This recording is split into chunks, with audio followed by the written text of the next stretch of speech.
It was midnight.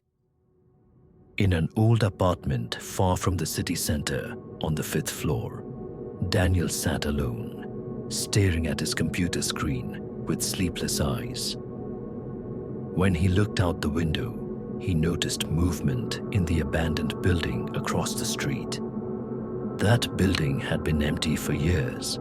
At first, he thought it was just his tired eyes playing tricks on him. But then he realized, every night, at the same hour, from the same window, a pair of eyes were watching him.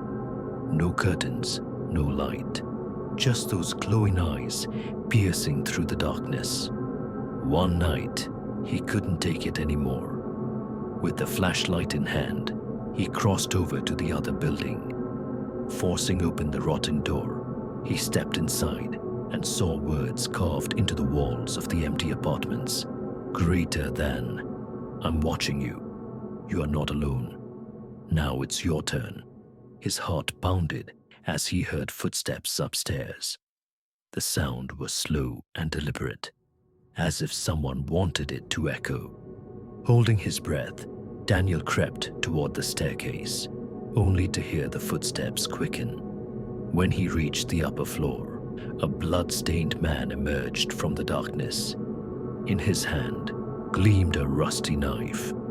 The man's eyes were the same eyes that had been watching from the window for nights.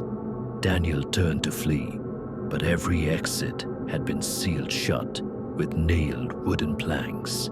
In that moment, he understood. Everything had been planned to lure him here. The man lunged. Screams echoed through the hollow walls as blood splattered. Daniel's desperate resistance only fueling the killer's twisted laughter.